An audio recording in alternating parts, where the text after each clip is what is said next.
The air in a hospital room in Halifax, Nova Scotia, is sterile and cold, smelling of antiseptic and the faint, metallic tang of death. Outside, the Atlantic wind howls against the windows, a relentless force that mirrors the chaos brewing inside the medical facility. But inside the room, the man lying in the bed, Gerald Cotten, is not dying from a sudden heart attack. He is dying from a lie. He is dying from a performance so perfect, so meticulously crafted, that it would dismantle an entire economy. He is dying from a secret that, if revealed, would expose the most audacious fraud in the history of the digital age. The doctors say he has a fever, a terminal illness, a sudden cardiac event. But the truth is far darker. Gerald Cotten is not dead. He is a ghost who has just learned how to haunt the world of cryptocurrency. He has faked his own death to escape the consequences of a crime so massive it would leave 100,000 people holding bags of worthless code while he vanished into the night, taking their life savings with him. This is the story of QuadrigaCX. This is the story of the man who became the world's first crypto CEO ghost. To understand the magnitude of the tragedy, we must step back into the golden age of the blockchain, a time when the internet felt like the Wild West, a frontier where laws were written in code and trust was the only currency that mattered. In 2013, the world was just beginning to understand what Bitcoin was. It was a curiosity for cypherpunks, a tool for dark web transactions, a digital gold rush for the skeptical. Then came the exchanges. Platforms like MDocs, Bitstamp, and eventually QuadrigaCX in Canada, emerged as the gatekeepers. They promised to make crypto accessible, to turn complex cryptographic keys into simple user accounts. And at the helm of QuadrigaCX stood Gerald Cotten. To the outside world, he was a visionary. A young, charismatic tech entrepreneur from a small town in Nova Scotia, he had built a company from nothing, turning it into Canada's largest cryptocurrency exchange. He was the face of the industry, a man who spoke passionately about the future of finance, a man who seemed to have cracked the code on mass adoption. He was the golden boy of the Canadian crypto scene, a man who believed he was untouchable. But behind the polished veneer of the tech entrepreneur lay a rotting core. The world of cryptocurrency is built on a simple, terrifying premise: you are your own bank. If you lose your private keys, your money is gone forever. There is no customer service to call, no password reset, no central authority to reverse a transaction. This is the feature that makes crypto revolutionary, but it is also the flaw that makes it a hunter's paradise for criminals. Gerald Cotten was not just building a business, he was building a fortress of ignorance. He claimed to be the sole guardian of the exchange's cold wallets, the offline storage where the millions of dollars sat. He was the only person who knew the passwords. He was the only person who could sign the transactions. This concentration of power was a disaster waiting to happen, a single point of failure in a system designed to be decentralized. Yet, in the early days, no one questioned it. The community loved him. They trusted him. They saw a man who was building the future, and they poured their savings into his platform. The story of QuadrigaCX is not just about a man who died, it is about a man who never died. In December 2018, the narrative began to unravel with the sudden announcement of Gerald Cotten's passing. He was in India, traveling for a conference, and had contracted a severe illness. He died in a hospital in Jaipur. The news sent shockwaves through the crypto community. The exchange was frozen. Millions of dollars were locked behind a digital door, and the only person with the key was in a grave. The immediate reaction was one of horror. 100,000 people, from students to retirees, were left in limbo. Their assets were inaccessible. The company, now without a leader, was paralyzed. But as the days turned into weeks, and then months, the questions began to multiply. Why did he not have a backup? Why was he the only one with access? Why did he not leave a will or a clear set of instructions for his family? The answers were elusive, buried under layers of legal silence and corporate obfuscation. The family, grieving and confused, began to dig. They found inconsistencies. They found a life that didn't add up. They found a second passport. They found a woman who claimed to be his wife, but whose story didn't match the timeline of his death. The investigation that followed was a forensic nightmare. Canadian authorities, the RCMP, and a team of digital forensics experts descended on the case. They were looking for a dead man, but they found a living one. The trail of evidence pointed to a man who was alive and well, living in a different country, under a different name. The story of the sudden illness began to crumble. The man in the hospital bed was a stand-in, or perhaps the illness was fabricated entirely. The man who died was a character created by Gerald Cotten to protect his empire of lies. The truth was far more calculated. Cotten had been running a massive Ponzi scheme for years. The money he was taking in from new investors was not being invested in the market. It was being used to pay off old investors, to cover losses from bad trades, and to fund a lavish lifestyle. He was the house, and he was rigging the game.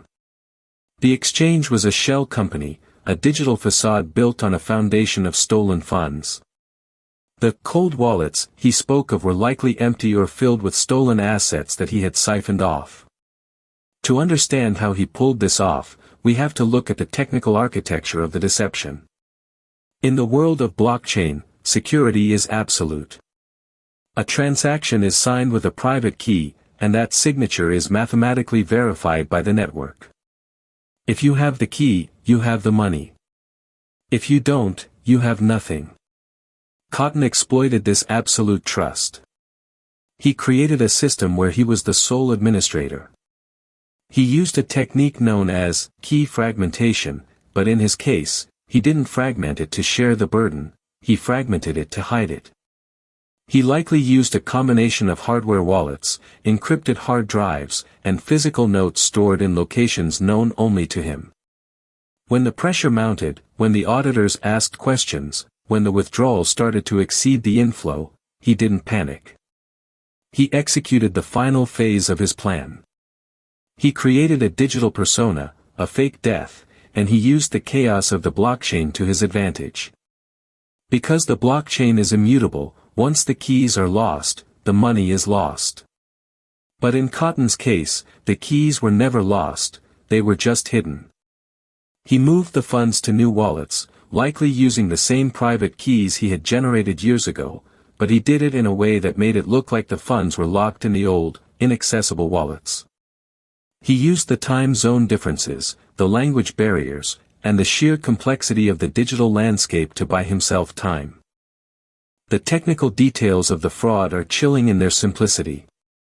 Cotten likely used a hot wallet for daily operations, where the funds were exposed to the internet, and a cold wallet for storage. He claimed the cold wallet was the only place the funds were kept, and that he was the only one who could access it. This was the lie. In reality, he had multiple wallets, and he was constantly moving funds between them to cover the gaps in his Ponzi scheme. When the exchange was frozen, the public saw a locked vault. In reality, the vault was empty, and the money had been moved to offshore accounts, to crypto mixers, and to new addresses that were untraceable. The forensic experts found that the exchange's transaction history had been manipulated. Some transactions were fake, created to show activity, while real withdrawals were hidden or reversed. The cold storage was a myth. The money was gone, siphoned off to fund a life of luxury, to pay off debts, and to disappear. The man who died in India was a ghost, a construct of lies and deception. The man who was alive was the architect of a financial catastrophe. The aftermath of the QuadrigaCX collapse was catastrophic. Over $190 million in cryptocurrency, mostly Bitcoin, was locked away, inaccessible to its rightful owners. The value of these assets has fluctuated wildly since, but the loss for the victims was immediate and devastating. Families lost their life savings. Students lost their tuition money. Retirees lost their nest eggs. The psychological toll on the community was immense. The trust in the entire crypto industry took a massive hit. People began to question the fundamental premise of decentralized finance. If a CEO could disappear with all the money, what did it mean for the future of the blockchain? The Canadian government launched a full-scale investigation, but the trail of money had been cold. The funds had been moved through mixers, through decentralized exchanges, and through a labyrinth of offshore accounts. The recovery rate was projected to be near zero. The victims were left with nothing but a promise of repayment that would likely never come. The legal proceedings that followed were a slow-motion tragedy. The Canadian government froze the assets of the estate, but the estate was a shell. The money was gone. Gerald Cotten, the man who was supposed to be dead, was still alive, living in India, under the name of his wife, Jennifer Robertson, who had been a co-conspirator in the fraud. They were married, but the marriage was a sham, a legal cover for the theft. The authorities in India and Canada worked together to track him down, but the man had become a master of evasion. He used the anonymity of the crypto world to hide his digital footprint. He moved between countries, using fake identities, using the very tools he had helped to create to escape justice. The case became a symbol of the dangers of the unregulated crypto space. It highlighted the need for better regulation, for mandatory audits, and for the separation of custody and management. It showed that the "trust us, we're the experts" model was a recipe for disaster. The lessons from QuadrigaCX are profound and far-reaching. It serves as a stark reminder that in the world of cryptocurrency, the user is the only line of defense. If you trust a single person with your keys, you are trusting them with your life. The industry has evolved since then. Multi-signature wallets, where multiple people must approve a transaction, have become the standard. Cold storage solutions are now more robust, with physical security measures that are harder to bypass. Regulatory bodies have stepped in, demanding transparency and accountability from exchanges. But the shadow of Gerald Cotten still looms over the industry. It is a cautionary tale of hubris, of the belief that one can outsmart the system, of the dangerous allure of unchecked power. It reminds us that technology is only as secure as the people who use it. When the human element is compromised, when the trust is misplaced, the entire structure can collapse. The crypto world is still young, still evolving, but the lessons of QuadrigaCX are etched in the code of the blockchain. They are a permanent part of the history of digital finance. The story of QuadrigaCX is not just a crime story, it is a warning. It is a warning to anyone who enters the world of digital assets. It is a warning to the regulators, to the investors, to the developers. The system is powerful, but it is fragile. It relies on trust, and trust is a commodity that can be easily exploited. The man who faked his own death, who stole the future of 100,000 people, is still out there, a ghost in the machine. He is a reminder that in the digital age, the most dangerous threats are not the ones we can see, but the ones we cannot. They are the ones who hide in plain sight, who wear the mask of the visionary, who use the very tools of freedom to enslave us. The question now is not just about recovering the money, but about preventing the next Gerald Cotten. The crypto world must learn from this tragedy, or it will repeat it. The code is immutable, but the humans who write it are not. And that is the greatest vulnerability of all. The mystery of QuadrigaCX is not over. The man who died is still alive. The money is still out there, hidden in the digital ether. The victims are still waiting for justice. But the story does not end here. There are other ghosts in the machine, other CEOs who have faked their deaths, other exchanges that are built on lies. The world of crypto is a labyrinth of secrets, and the next one is waiting to be uncovered. Are you ready to find out who is next? The trail of blood and code is cold, but the hunt is just beginning. Stay tuned, because the next story will take you deeper into the shadows of the digital underworld. The cipher is not broken, but it is waiting for you to solve it. The next mystery is coming, and it will change everything you think you know about the future of money.